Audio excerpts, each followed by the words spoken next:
Hi guys, long time no see. I am downstairs in my basement, still up potting some vegetables.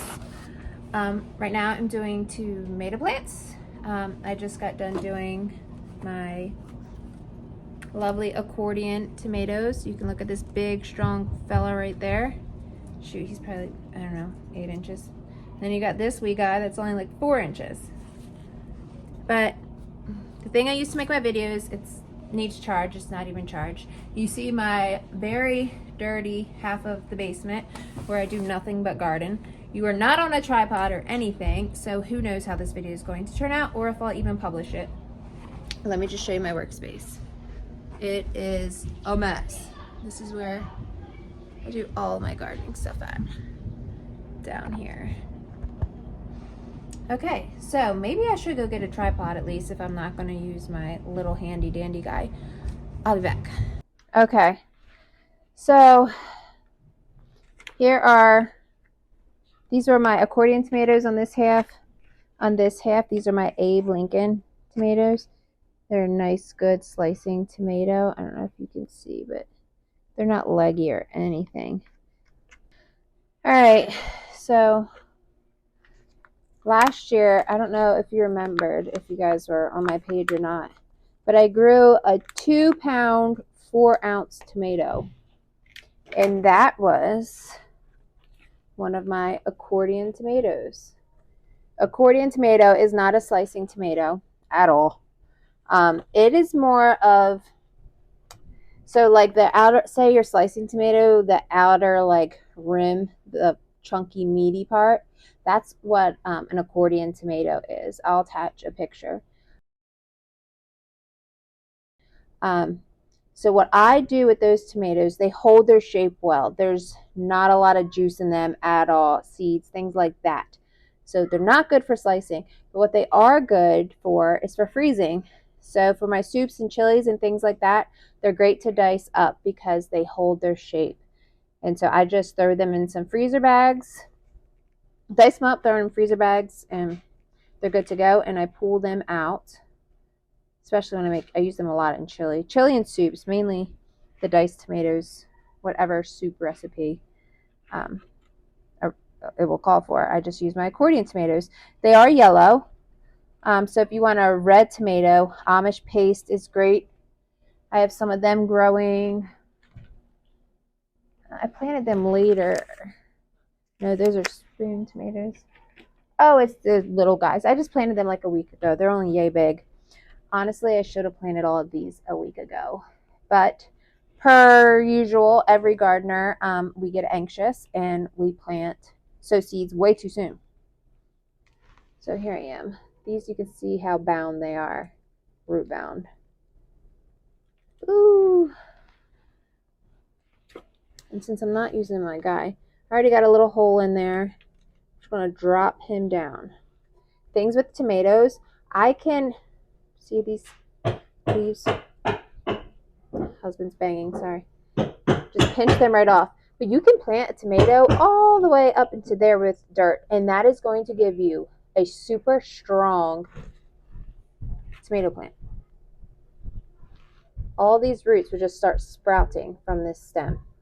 I could bury, like I said, I could bury all this into dirt and just have this top hanging out. And it will be a very strong, hardy tomato. So I just finished the accordions. These are the Abe Lincolns. Learned about these again from my aunts down south, my great aunts. Like I said, I think I told you guys in previous videos, my Aunt Pat, she grows 150 tomato plants. And I might sow 150 tomato seeds, but I don't plant 150 tomatoes. I think it was about 50 last year. And it got us enough. Still have some jars of salsa left. Every year you just do more and more. That may be because my family is getting older and we eat more. That may be the reason why. But there we go. And since they're just being transplanted, if they're wonky like this, leaning to the sides, one, they're probably looking for sun. But two, I am just going to, like I said, I can put dirt all the way up there if I wanted. but just to give them a little head start, I am filling them up with some more dirt. And my super fancy watering jug. There we go. So Abe Lincoln's my aunt. I don't know. You guys are probably going to kill me for this. Like, I should know this. I don't know if they're called Corral, something like that. The dinner plates. They're the white glass plates with the rim design around them. I know, Mom, I should know this. But anyway, she had a tomato, and it covered that whole, like, 8-inch, 10-inch plate. Like, the tomato was huge. So that's where I started growing Abe Lincolns and mortgage lifters. Can't remember if that specific time was an Abe Lincoln tomato or a mortgage lifter tomato, but those are your great beefy boy like tomatoes. They're great slicing tomatoes. So those are the two varieties I use for slicing. I use Abe Lincoln mortgage lifter. I've used this for 4 years now. My accordion tomatoes, they're the yellow tomatoes. Again, not many people have heard of them. Last year was my first year growing them. Huge success. I use those for my chilies. They are yellow tomatoes. So if you want a red tomato, use San Marino, maybe saying that wrong. Amish paste, Aroma. Those are also good tomatoes for your salsas, dicing for the freezer, things like that, because they're not very meaty. They're they are very meaty, not very like juicy. Get what I'm saying? Not like a slicing tomato. Slicing tomato, all the juices come out, the flesh comes out. The Amish paste, Roma, and San Marino, I feel like I'm saying that wrong. Correct me. It's very common. Those are the ones I use for my salsas and my freezing. I know you guys have also seen my videos with cutting off the suckers of a tomato, which I'll make another video on that this year. And that's how you get a good tomato, because all the energy is not going through all these wasted leaves and suckers and plants. But a sucker is when the tomato, another stem will go right in between that 90. See this right there? 45 degrees right between those. Another tomato stem will grow. You pinch those off, plop them in dirt, and that's a free extra tomato plant. It's crazy, but it takes all that wasted energy away, so you get bigger fruit, and then you get an extra tomato plant on top of that. So from this one little tomato plant, I could pick off 10 suckers off of this thing once it's big and growing actual suckers. That's 10 extra tomato plants you can get. You just have to be patient. You pinch them off right there, plop them right back down in the dirt, and they grow roots, and you have an extra tomato plant. I'm getting very excited over this, if you can't tell.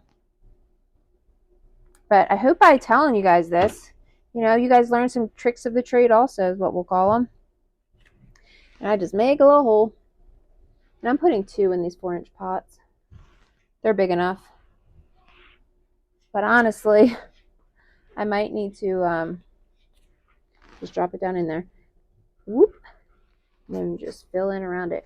I might need to out pot these again. I still have 2 months, 6 weeks, if I'm pushing it, to get these into the ground. 6 weeks is a long time. These are going to grow huge. You should see my cucumbers and squash. I usually just sow them by seed, or just wait and plant the seed like 1st of April. Well, I didn't, because I was anxious, of course. And now, did I bring them down? Oh. I mean, I could have cucumbers in a month. Oh, these are squash. These are squash. They're huge. This should not be happening right now. But leave it to Beaver. I planted them way too soon. But you just get excited. I mean, you wait all winter for this. You know what I mean? Come fall, I don't know about y'all, but I'm a little exhausted, a little tired. Done my canning, done my gardening. I'm ready for a winter break. But then once I've had like 2 months of winter break, I'm like, okay, I belong outside. Get me outside. Look how long that root is. This guy, can you see? Oh my gosh. There's his root. The root is longer than he is. But he's ready. He needed potted. Oh, I'm out of a hole. Look, getting ahead of myself here. He was ready to go in a bigger pot a long time ago.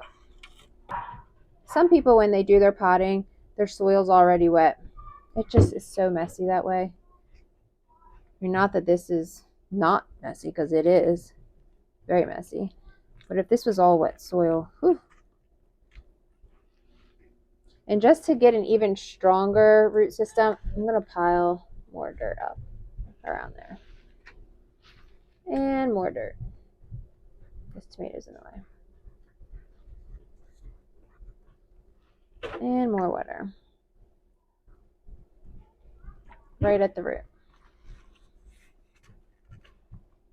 One problem that I do run into is not having enough grow lights. I have 3 grow lights, and then in my dining room right now, I have 2 tables currently in my dining room.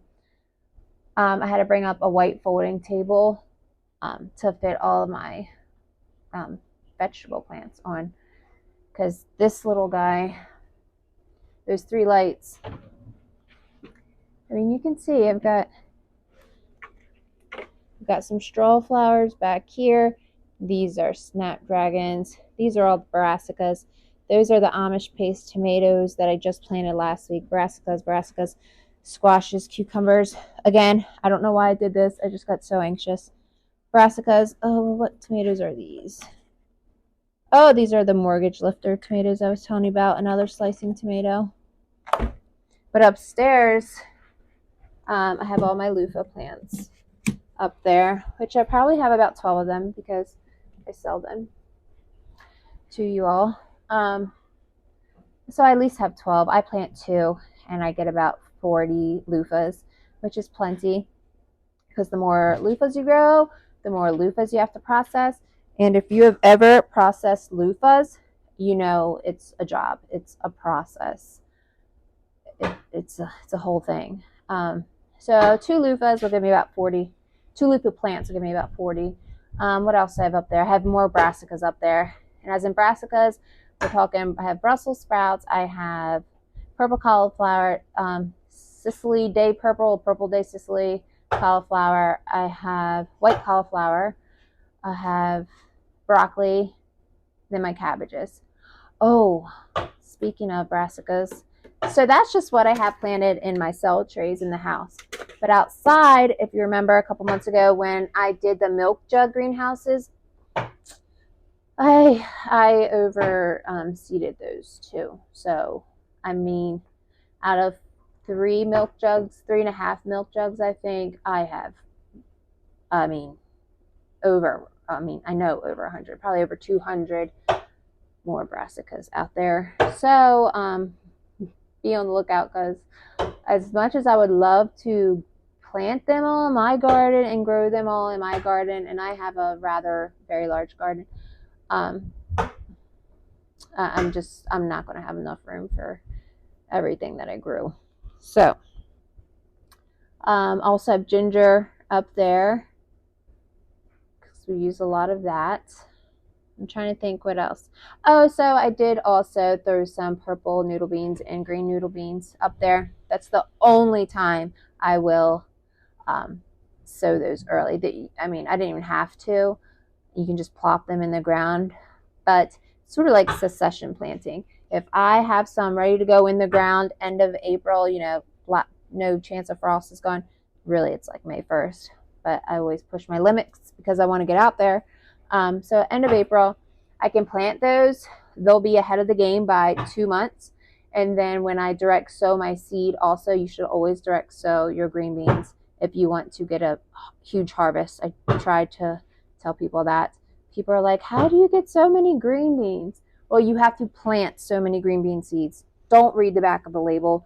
Planting 8 inches apart, 6 inches apart, 4 inches. I don't even know what the back of the seed catalog seed pack says, because I don't buy my green bean seeds.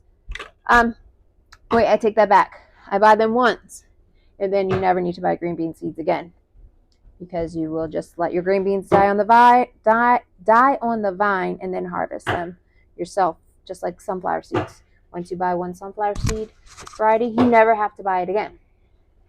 I am talking a lot. Okay, sorry. I need another tray. Take these tomatoes out. Oh, okay. So actually, this is me and my fancy duct tape labels. I have 9 mortgage lifters, and I have 3 Cherokee purples. I don't really care for Cherokee purple. They're a cool tomato, but I don't know, just really don't care for them. But I went ahead, I had some seeds, so I just went ahead and planted at least 3 plants. Okay, and then check out these little Luigi's water ice containers. Look, perfect for growing. Perfect for growing. Perfect size. They're free if you have them, if you eat them. I got these from my aunt. I don't know if she collected them or someone gave them to her. But same with all these containers. I never bought any of these containers from a store. These are all from like plants I bought over the years. I just save the containers. It's free. It's free. So this is the soil that I'm using. I was telling you guys about Black Gold, natural and organic. Yeah, I'm on my second bag. I don't know if you can see, probably not, but I got another tray done. There's a tray there. There's a tray down there. You probably can't see that. I can't believe I'm showing you my organized chaos is what we'll go ahead and call it.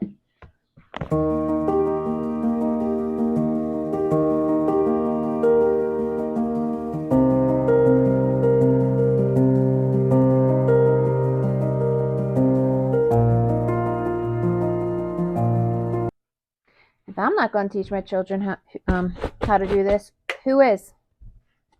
Right? If I'm not teaching them, who's going to teach them how to do this? And just a little side note, my brassicas, my cabbages and things, broccoli, cauliflower, Brussels sprouts, I will transplant these outside when the lows are mid 40s, like 45-ish, 46. That is when I will plant them outdoors, transplant them back outdoors. So I'm going to hope maybe the next 3 weeks. We are it's the 10th of March. So yeah, by April I will have these out. You could go ahead right now and plant some kale, some lettuce, direct sow out there, and they'll be all right. All right, guys, just finished up potting these 4x4 trays. So I got 3 trays, well, 4 trays, 3 up there, 1 down there. Mainly tomatoes, brassicas. Those are flowers that I did not up pot. And honestly, there's some more over there that I just didn't get to, but I'm out of dirt. These are also brassicas and tomatoes. Let me go show you what we got out here. Which, let me just say, it is super windy out. Look at my row of daffodils. Got them popping up everywhere. Lining the sidewalks, the stairs. Daffodils. These bloomed early because the house protects them. More. Okay, so I have 4. Let me see if I can get you guys down in there. You see down in there? Cauliflower, broccoli. This is a cabbage. Actually, this is 2 in 1. Half broccoli down in there and half cabbage. Oh, more cauliflower. Protected. Staying warm down in there. Really don't have to water these, as you can tell. Condensation just builds up. And there you go. As you can see, this. Who needs a big greenhouse when you have milk jugs? Going in, because if you can tell, look at our flag. It is super windy. The wind actually picked our flagpole up and blew it out earlier. Hope you guys had a great day. Thanks for watching with me. Sorry I haven't been making videos. It's mainly just been reels because I've just been too busy. But wait, one more thing. Forgot to show you our new little. Look at them. Aren't they beautiful? There's only 15 in here. We have currently white white leghorns. They do lay a white egg. That is the only variety of bird that we do have that lays a white egg. And they're great layers. I think they're the best ones out there. Out of 350 some days, they plant, heaven, Shannon. They produce an egg 300 days a year. So, I mean, that's pretty amazing. But the thing with white chickens, our bird's free range. White chickens is like having a bullseye on their back for aerial predators. So I found a brown leghorn. So I got 5 brown leghorns in here that will still produce a white egg. I have, a green starlight. I got 5 of those. And then, what else did I get? I got 5 more of something. I don't know. The main thing I was shopping for was just for egg production. Because if I'm going to feed a chicken, whether it produces 100 eggs a year or 300 eggs a year, I am going to raise the 300 egg bird. It's just the smart thing to do. Why feed them for free?